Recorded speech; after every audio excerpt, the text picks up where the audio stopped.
Donc l'été, on ne voyait pas tout le monde. Les personnes les plus âgées ou les plus prises dans mon bras ne sortaient pas les vacances. Donc il y a plusieurs personnes qu'on rencontrait, peut-être qu'on croisait, parce qu'il y avait des commerçants ambulants, on pouvait les croiser aux commerçants, mais sans parler. Et puis d'autres même qu'on ne rencontrait jamais. Et dans ces personnes que j'avais jamais rencontrées, il y avait Alix. On avait quelques terres sous ce qu'on appelle les penchants, donc des terres très difficiles à cultiver. Elle cultivait ses légumes, elle ramassait du bois pour faire un tout petit feu dans sa cheminée tout l'hiver. Donc elle avait une vie, elle était autonome, mais elle ne s'occupait de personne, elle n'avait pas vraiment de contact. Les gens la croisaient, hors saison bien sûr, donc une personne âgée, seule, sans aucune famille, qui vivait surtout l'été, enfin l'été recluse dans sa maison. Donc après, l'hiver, elle allait chercher son bois dans les forêts, etc. Donc elle avait une vie quand même, mais pas de vie sociale. Et puis une année, donc en venant hors saison, ça devait être à Pâques, Odette, la personne qui a donc fait découvrir mon brin à la famille, me dit oh, j'ai discuté avec Alix, elle voudrait bien te voir. Donc je me suis dépêché de mettre une pellicule dans mon appareil et puis on est allé chez Alix.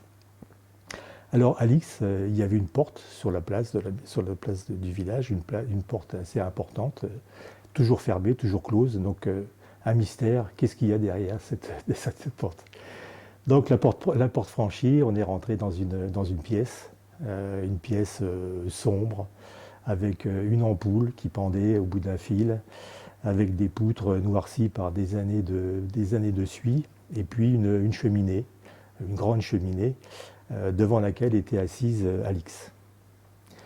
Alors on a parlé un petit peu pour faire connaissance, hein. Odette m'a présenté pour pas quand même trop la brusquer, et puis progressivement j'ai pris mon appareil et puis j'ai dit je peux vous prendre en photo.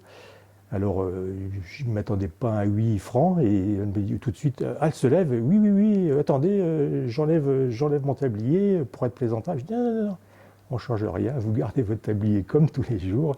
Et puis pendant qu'on parlait, j'ai déclenché 3 fois à la lumière d'une petite fenêtre qui était sur le côté, sans flash, sans rien bien sûr. Et puis voilà le résultat de cette photo. Et puis peu de temps après, elle est décédée.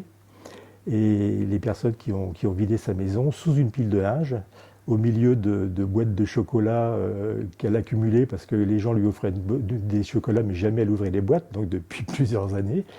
Et il y avait ma photo sous sous la pile de draps.